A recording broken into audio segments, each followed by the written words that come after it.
What's up, everyone? This is Coach and the Kid with NBA head coach Don Casey, and I'm Nick Hadge. How's it going, Coach? Pretty good. Pretty good. And yourself? I'm doing good. Thanks for asking. All right. So what do you got on the agenda? So last night was the Hall of Fame ceremony. There were 13 people inducted into the Hall of Fame. We can't, unfortunately, get to all of them, but we'd like to highlight some of them and talk about them today. That includes Chauncey Billups, Vince Carter, Michael Cooper, Walter Davis, Doug Collins, and Jerry West, along with a new set of NBA superfans who were also inducted to the Hall of Fame, including Spike Lee, Jack Nicholson, James Goldstein, Billy Crystal, and Alan Horwitz. We'll start off with Chauncey Billups. What did you think of Chauncey Billups as a player? He's currently a coach for the Trailblazers. What do you have any thoughts about him? Well, he broke out really in Detroit after his other stops. Larry Brown really used him very well and gave him a degree of confidence. He was a scorer and a shooter, where he could take the ball and go where he wanted to go and score. And he's struggling a little bit up in Portland the last I looked, but he's a very competitive person. Fine, yes. I thought maybe you would be disappointed that my name wasn't in this. I know they should get you in there, Coach. Okay, thank you. Next player up, Vince Carter. Well, he's a powerful player, an excellent college player. And one of the things that he is proud of, that eventually he went back and finished and got his degree. He promised his mother in North Carolina, but he's, particularly known for the dunk up in San Francisco. But as all these players, they're solid. Michael Cooper. Yeah, Cooper, I coached against him at Clippers all those years, and then at Boston. And he was known as the stopper, so to speak. So he always got the assignments of the scorer on the opposing team to try to, contain him, impede him. And Bird has said more than once that he will go to his grave saying that Michael Cooper was the toughest guy that he had to get by. And see, they only saw each other like 2 times a year. So it was like a set game for Michael. It was a big game. And being able to stop that. It wasn't like he was playing us, say the Clippers 4 times. So they did. He maxed it out. But Bird, did okay, but not easy. Mm-hmm. Yeah, next player, Walter Davis. Yes, from another Carolina guy, had a little speckled career at Phoenix. Got off-court problems, which he solved with the good help of the many people there, and became an explosive player of all dimensions. And as I just said to Derek, I did not know he had passed. Young, vibrant, but these things are happening to our NBA players. Mm-hmm. Yeah, next up, Doug Collins. Yeah, I got to know Doug when he was at the Sixers and I was at Temple. He's very high-strung, very compulsive player, very demonstrative, very high-strung, so to speak, very bright as an individual and the game, and was a major instrument on a team of the Sixers who had a lot of talent with Dawkins and Bobby Jones, and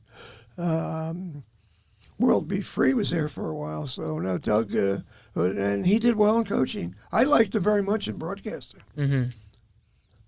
Yeah, next up is the late great Jerry West. He was already inducted to the Hall of Fame as a player, but now he's the first person to get inducted to the Hall of Fame as a player and a contributor. I think he has 3, doesn't he? Player, contributor, and as a GM. I think, if I'm somewhat correct, that was very unusual to have someone that has 3 Hall of Fame awards. But you have to think back in those days that as the NBA was breaking out big, those Hot Rod Hudley, who was also from West Virginia, and Rod Thorne, and then Jerry West, who just got better and better as he went on in the NBA. I think you're too young. That half-court shot jumper he made against the Knicks in a playoff to send it into overtime. And he had tough guys guarding him also, from Fraser, Bradley, etc.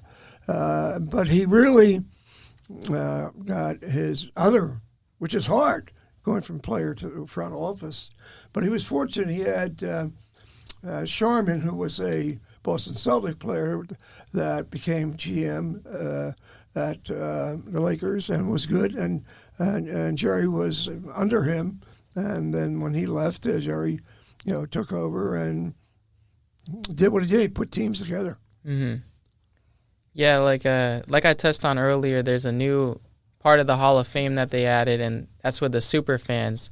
That includes Spike Lee, Jack Nicholson, James Goldstein, Billy Crystal, and Alan Horwitz. What is their impact to the NBA and to the sport of basketball? Being a super fan, most people wouldn't think that they would have an impact, but they really do. So, what's your thoughts on that? Well, it was really became a major plus with Nicholson, his stature in the movies, and as a pure fan.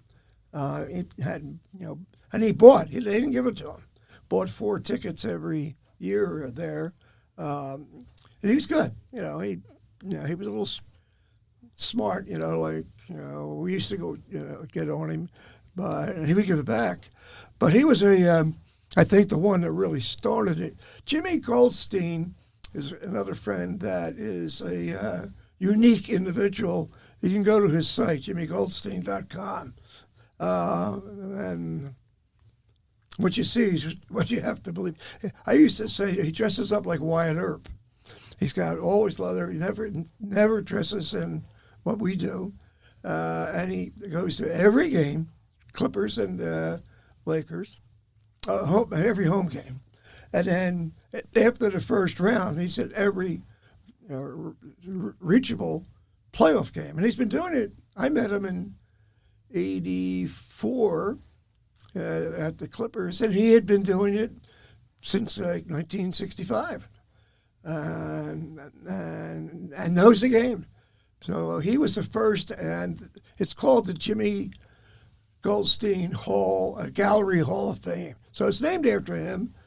Spike used to come. Everybody knows Spike. Billy Crystal came to the Clippers games. Solid fan. And so we had Crystal, they had Nicholson, and then Diane Cannon, who was not one of my favorites with the Lakers, jumping up all around.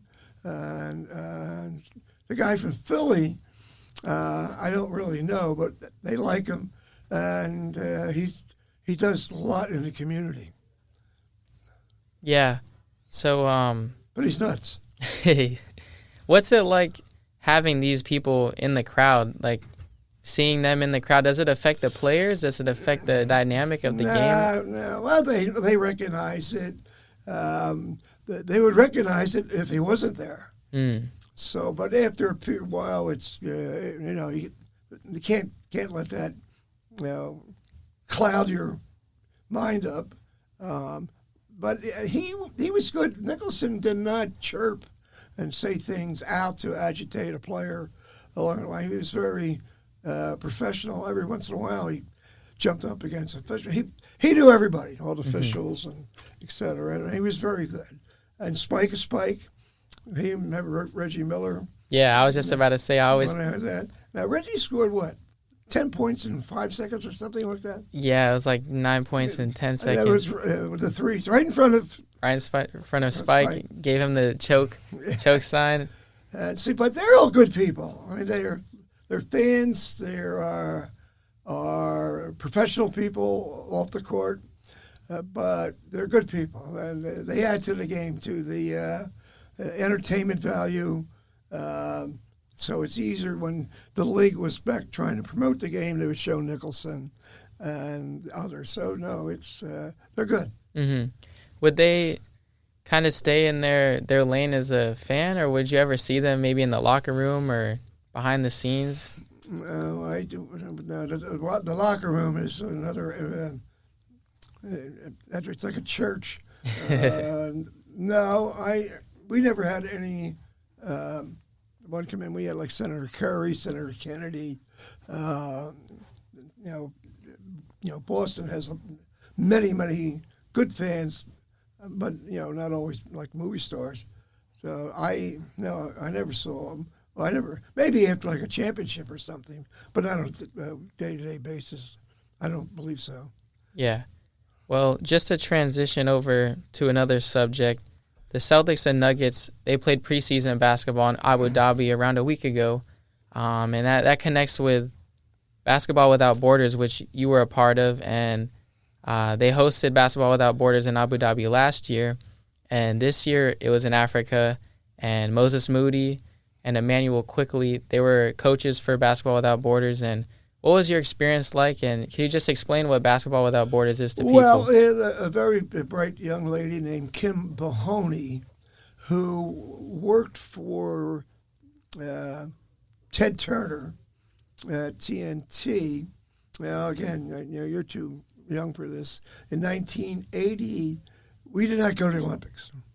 Jimmy Carter, because there was a war in Afghanistan, and it was like a Cold War. So what he did, Ted Turner, he began the Goodwill Games, and from Atlanta, and she was working for Turner, and with the Goodwill, she saw an opening that you could, penetrate, particularly Russia, but got involved with Russia early.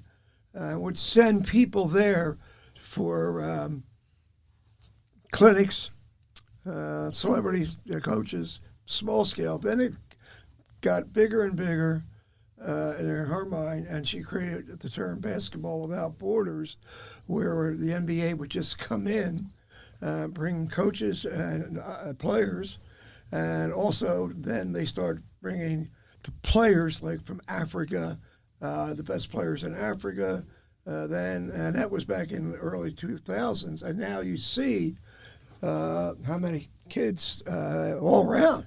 San Diego State's got 2 or 3 from Africa, that it really took off, and still measuring. They're going back again this year, Johannesburg, where we were the first time, and they fly in the 60 premier young basketball players and conduct a major camp, major atmosphere for those players. When we were there, they had 100. So now they've scaled it down because there's too many good players. So it's got its reach. The other one we went to was in New Delhi, which had an interest in basketball, but the NBA has kind of like backed off. I don't know if it's political or not. They can, you can sell a lot of T-shirts and caps. I'm a little surprised that we're not, reading about India like we once did. But and China's going to be back in the picture. They're smoothing that over. But Abu Dhabi is not the latest. I mean, they're trying to get in every sport, boxing, football. I mean, so and it's been the New York Times had a very negative article of the NBA going over there because of their human rights and so forth. But I think the NBA thinks that doing this, exposing us and getting out, and leaving, they always have a computer study. They'll leave there maybe 50 computers and for the students eventually. So the NBA just doesn't go in and do the clinic and go out. They always leave something there as a structure, and then you remember them a little bit more. So they're very good in doing this. Mm-hmm. What kind of players have come out of Basketball Without Borders that you've coached or that you know of who? Let's see. Since the war, I don't remember as much. No, we didn't have where we were getting players then was Croatia, which had Petrovic. We had Dino, Raja, both in the Hall of Fame. So we were into Croatia, a little bit Serbia, but mostly Croatia.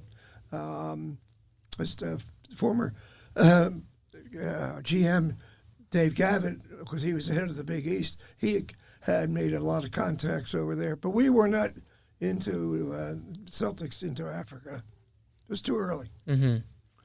Yeah, well, just speaking on Abu Dhabi, the Celtics and Nuggets played there about a week ago for preseason. The Celtics beat them twice there.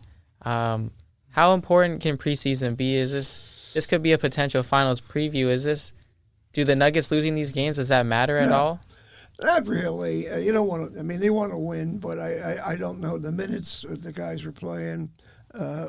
Some they sit out. They want to showcase. The NBA wants you to showcase the players.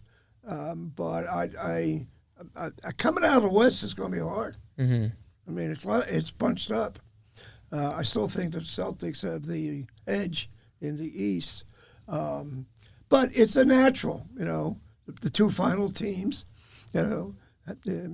Taken over there, and that is part of the attraction. Mm-hmm. Yeah, just adding on to the finals preview with the Celtics and Nuggets, I'll switch over to what happened yesterday with the New York Knicks and the Minnesota Timberwolves. Yeah, so Dante DiVincenzo, we all know he was traded from the Knicks to the Timberwolves in that Karl Anthony Towns trade.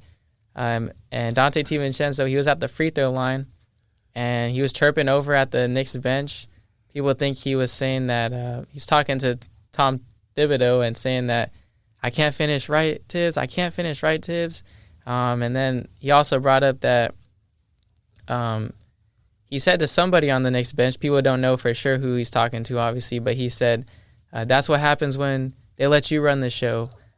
So that after the game, Jalen Brunson's dad and DiVincenzo were getting into it, and they were talking back and forth and chirping. And it's just so interesting to see this out of them because DiVincenzo has that close-knit relationship with Jalen Brunson and everyone over at Villanova.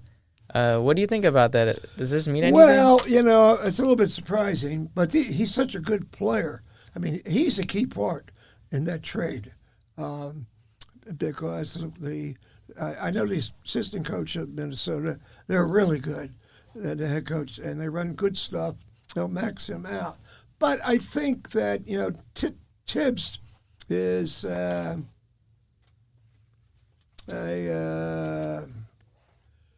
all in. I mean, I don't know how to word this. I mean, basketball is his life. Well, it's our life too, but no, it's his life. And he is, extremely focused and doesn't do anything else, really. Watches film and so forth. So I think that maybe he's been known to be a little harsh, a little critical, too much practice, which has calmed down. So I think that he was reiterating. Tibbs said, well, you don't finish well, whatever. As to the Bronson's father is an assistant coach there. Yep. They came from high school, came to high school. So generally it's a package deal, which Mark Cuban, never figured out till the end. And he's a good player. The old man played Temple and a little bit in the league.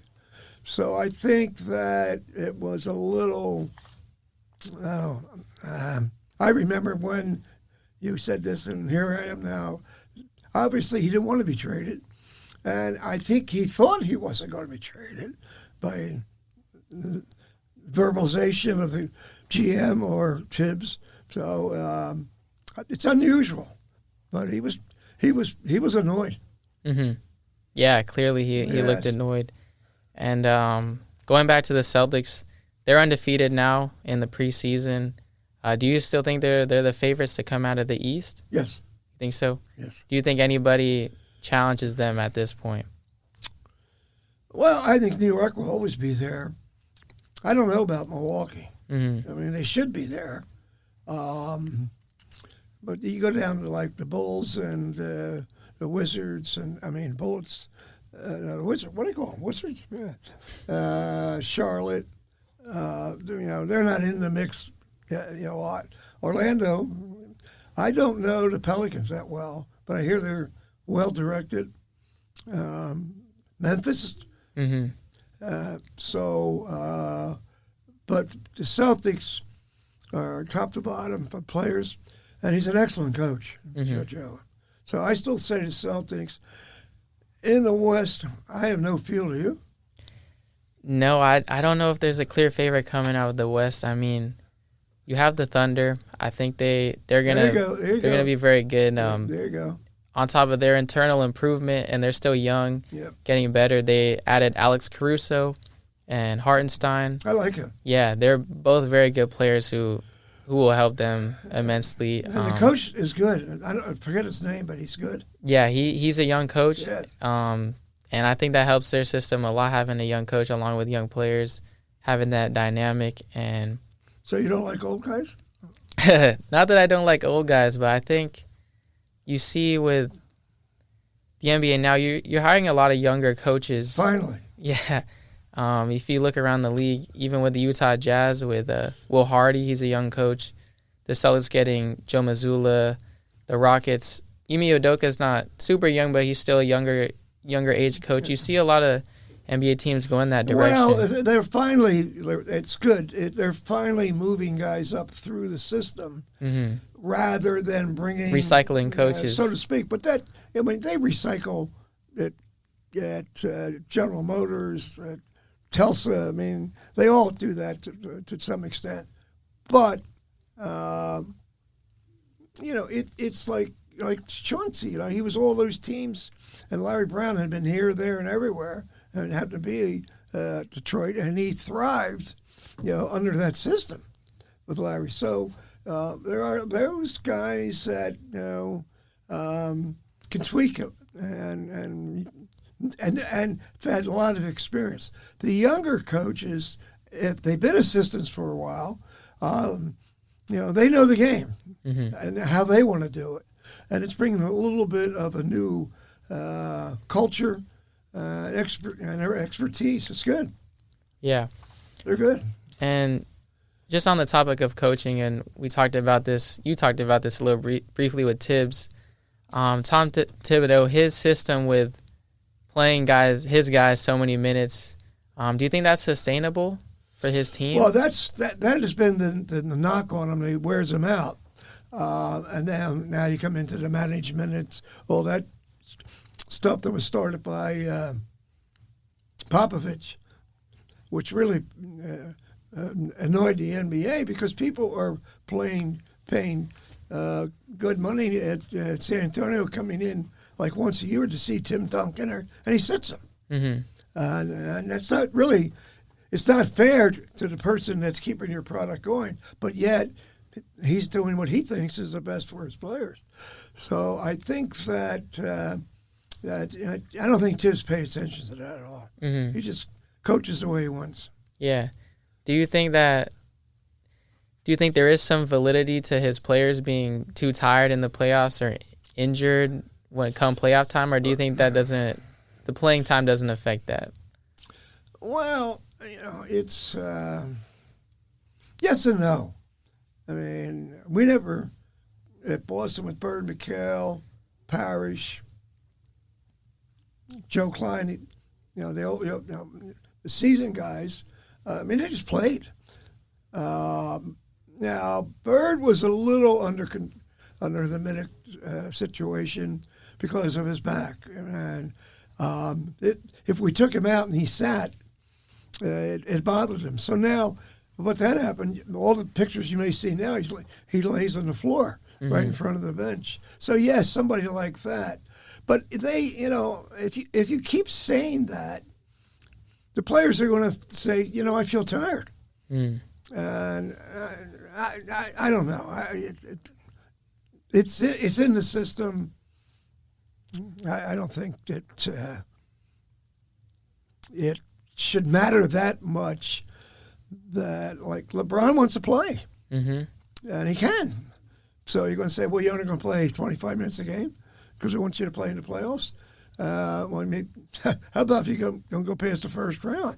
So no, it's a mix. Yeah, you touch on minutes restriction and bringing up Larry Bird, LeBron. The new show, The Starting Five, just came out. It follows LeBron James, Jason Tatum, Anthony Edwards, Jimmy Butler, and Domantas Sabonis throughout last season. Oh. And follows them and just their journey throughout the season when they're playing with each other, interviewing them before and after games. And one big topic, I just finished the first episode. They're talking to LeBron about his minutes restriction, and you just touched on it. He wasn't happy with the minutes restriction. How did some players react to that? Like you mentioned, Larry Bird. Well, no, Larry knew, but it depends. I mean, if you say this, you sound like you're knocking. If you at that time were playing Orlando, who was struggling, and you're up by 15, 20, and Larry was never one, like, I got to get my points. So they know. You sit down with the trainer, the orthopedic people, et cetera, and say, listen, what we want to do. And again, he could not sit long because he was stiffen up. So it was, and we didn't want to jerk him in and out. Yeah. So but if it's explained properly, because they all want to play, and there's 7 other players sitting on the bench, so.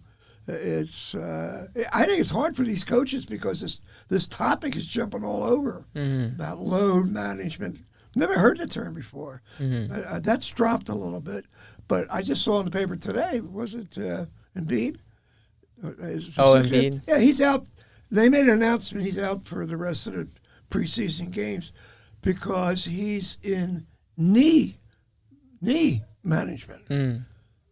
Knee management. Yeah, not load management, knee management. But that's at their regard, so they're being cute. Instead of saying we're going to arrest him because it's his knee, or don't even tell you we're arresting him. But knee management looks good. The owners like that. Yeah, that's an interesting point you make. You brought it up how it seems like maybe this idea of load management is kind of internalized in the players now. That like kind of makes you think that you need the load management. Maybe it can be helpful to rest your body and take care of your body, but now you said like the players can be like, well, I feel tired now, Well, the thing is that if you say there is a load management and you're at the 30 minutes and he's still in there, well, the guys on the bench would say, hey, come on, it's time for him to come out. So I think each coach has his own little feeling, but see, they have their own chefs now. They own planes.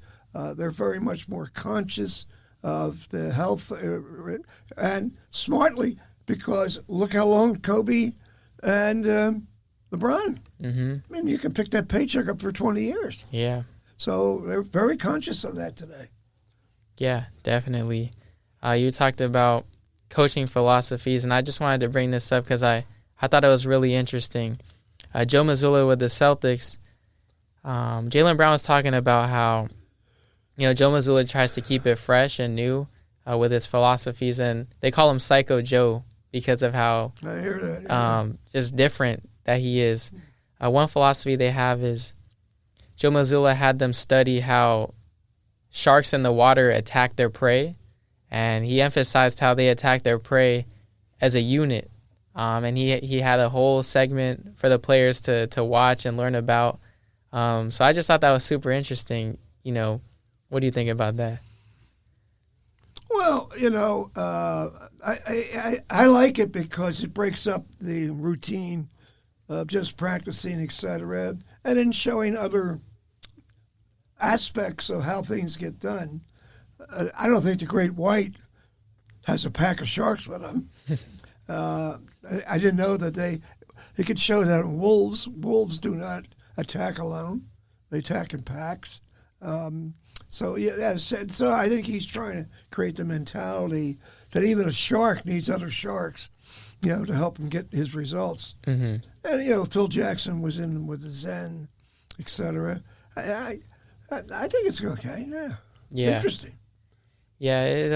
It is a little bit of a reflection on how they play because the Celtics kind of run. People call it matchup hunting. So the Celtics would try to get a lot of pick and rolls or create a lot of switches where you have a smaller player guarding Tatum or Brown or Porzingis, and then they, viciously attack that one mismatch to create opportunities to score. That's why they should play zone. Yeah, you think so? Sure. Well, you're the temple of the zones. I know. You want 1-800-466-COACH? It's in the game, but it's not, over better. But I think Miami showed that. Yeah. They went from 8th place to the finals. But they played 2-3. I don't like the 2-3. We're a 1-2-2. And Mike Woodson asked me to come in at the Hawks that year when they were in 8th place in Atlanta. And I was there for 2 weeks. And when I got the zone in with Herb Brown, who was very good, and with a little bit of a matchup, move over a little bit. And they played the Celtics, 2-3-2 games. So I was there for the 3. And that was Pierce, Rondo, Perkins, Garnett, and Allen. Yeah. That's a 5. And they beat him 3 straight by over 25 points.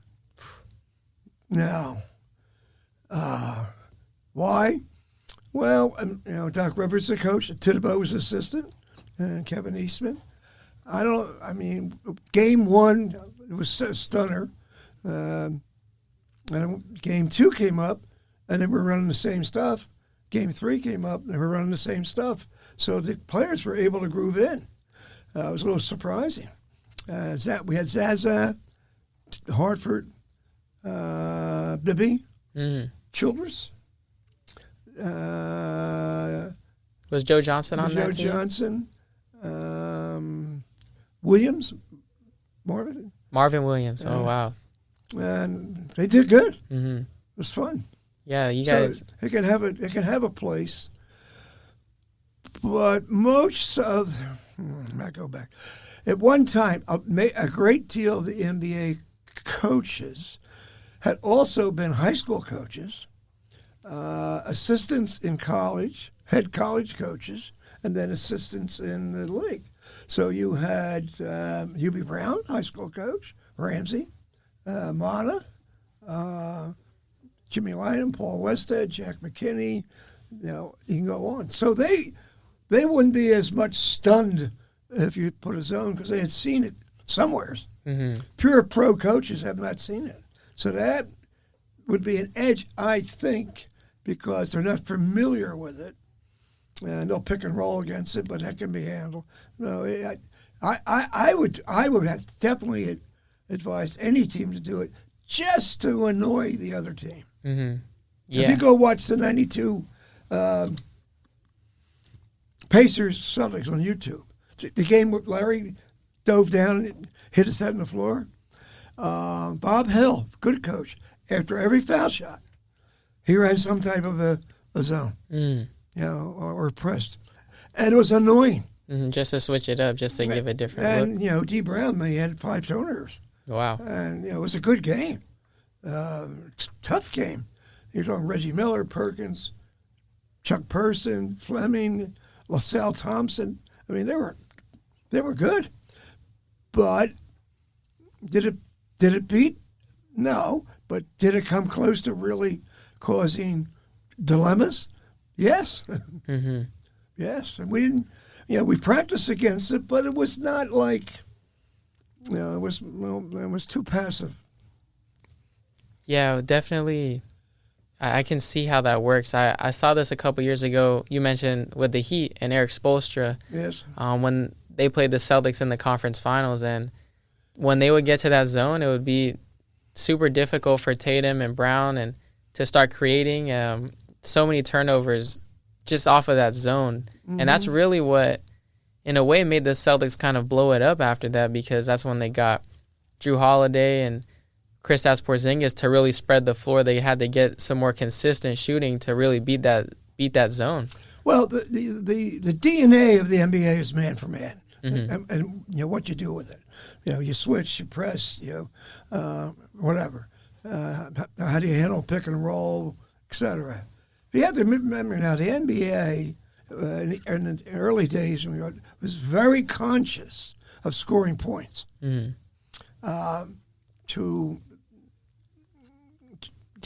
They didn't want the offense to be stymied. So then they had, a ton full of illegal defensive rules. It was bizarre. I never really learned it. The players did, because I came right from college. It was crazy. So, but they got away with it for a while, and then and it really starts slowing the game down. And that's when David Stern, who had the power to do his contract, what's good for the game or something, he took over, and the general manager said, it looks good to us. He said, it does, and threw all the rules out now, but they still have the 3-second rule. It's the only league in the world that legislates against defensive tactics. Yeah, that's interesting. Yeah, they don't do it in football. Secondary can do anything they want, right? So you could say, well, we're playing man because the people love the passing game. Mm-hmm. Well, hell with them. We're going to mix it up. You can tell my defensive coordinator what he can't do. So you always hear the word zone periodically. And, I get to know not Reggie, another Raider guy from when we were there in El Segundo. And they would mix it up. There'd be 3 guys playing zone, 2 guys playing man. Wow. To try to offset the quarterback. And that's why the quarterback in the NFL, wow. He's treated like he's up for sainthood. They protect him so well. You don't have him, you're in trouble. Mm-hmm. So the NBA was that conscious. Maybe they needed it at that time. But then it got bad. It's like a push-pull league, bump and run with the Pistons, and then Riley at New York, etc. So no, they changed the rules. Why don't we just play basketball? Mm-hmm. One rule that people focus on now is the goaltend, because they see in FIBA there is no goaltending. They can hit the ball, off the rim and stuff like that. Well, that was in, and then they took it out because Stern liked it because he felt, one, it's a very difficult call because they don't see it, and second, he thought it would enhance rebounding. Yeah, he was, he always say, I'm a lawyer, I don't know the game, but it wasn't for him, the game would be in trouble. But no. Now, in the France game, there's the Wembley, how do you say his name? Oh, Victor Wembanyama. The 7-3. Yep. So in our game against him, he's wandering around in the lane. Mm-hmm. You could do that in the Olympics. Yeah, and he had a huge impact because of that. Well, he can block the shots, but he's a great distractor. He's going to make you change. But they'll go after him. They went into him. But I don't see anybody in the world complaining that he's down there on defense. Yeah. It's a game. If anything, it was entertaining to watch. Then you got to move him out of there. You got put him in a pick and roll. Mm-hmm. But they didn't come out. There's too many coaches that are fearful of the zone. Why? They don't know how to attack it. Mm-hmm. It's as simple as that. Yeah. And they think they do. But they don't. In the real world, they don't. They'll pick and roll it. They'll dribble against it, which is a tactic. But no, it's the thing about that. Can I tell you how smart FIBA is? Remember the Hacker Shack? Mm-hmm. All right. Now, I was on the committee from the past coach that they're calling. And I'm saying, like, 3 shots, all it found back. And we're all saying something like that. FIBA, if they're hacking, like, in the backcourt, they never called it. Mm-hmm. We're not paying attention to it. Mm. And so I'm down there hugging them. Well, it doesn't have anything to do with the ball. And so if you did it on, the ball side half court, so what happened? They stopped doing it because they weren't getting any calls. Then FIBA wasn't paying any attention to it. And the United States are going 3 shots, ball on the side, so forth. So they stopped calling it. It's gone. Mm-hmm. So FIBA's good. Yeah. Well, Coach, we're creeping up on our time. Was there anything specific you wanted to get into or bring up? Jeez. No. Although, a couple things. The coach of Utah Jazz, his father just died of ALS. Mm. And he has a foundation with the neurological department of Utah, JDL. And down here, we just had a walk October 6th for ALS to raise money for research here at UCSD. UC Riverside is doing it, as well as Harvard and those places. And we got to get money into the pockets of the stricken person's family because they can't get out. And it's just so demanding. So with the young man there, the NBA's jumping in, which is good because he is good. And so there's hope. Now, here's a young guy, rather than sitting around saying, well, that's life. Some people get this, some people get that. So he just started that. And I think you brought his name up.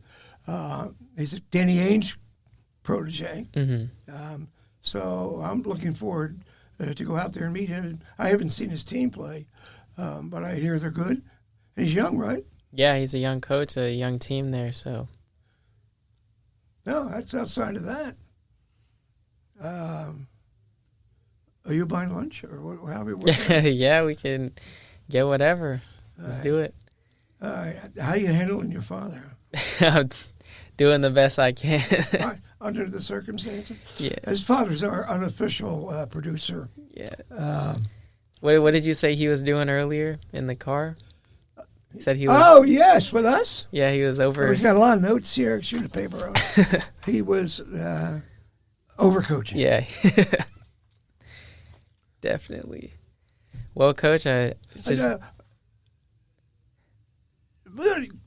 you seen San Diego State? I haven't watched them play in a while. No. They practice now. Oh, no. I think they have a couple exhibitions. Do they really? Do you know when they're coming up? Early. They got a controlled scrimmage up at UCLA. Oh, really? I don't know if it's this Saturday or not. Yeah, they're interesting. They're very long and quick, and I think their defense will help their offense. Yeah. But they got 15 new players with this. What's the thing called? Portal. The transfer portal? Portal. 15 new players. Yeah. It's changed college basketball a ton for everybody. Your father said that I should have an NIL. What's that? Name, image, and likeness? Of me? Yeah, I mean, I'm not sure how we could do that, but we can research into it. Well, you kick in the first 100. Right? And the rest follows. Yeah. But no, I think San Diego State, I don't know, USD, you know anything? I'm not sure. I'd have to. UCSD. Well, you're just a pro guy? Well, yeah, I focus mainly on the pros, yeah. I think it's very big. They're smart. That they're all playing each other this year. Mm-hmm. San Diego State playing Are they USD, really? And And I think it's good. It could be like a little 3, to create the overall basketball atmosphere. And they're all playing and sitting on stage. I think it's going to be, a year or 2 from now, very, very good for the public. Yeah, I didn't know that, but I think that would be. Oh, you stick around. I'll keep you up there. Yes. Thank you, Coach. Well, thank you, Coach, for your time. This was a great podcast, and just for anybody listening, we just thank you so much for listening to us on Coaching the Kid, and we'll catch you next time.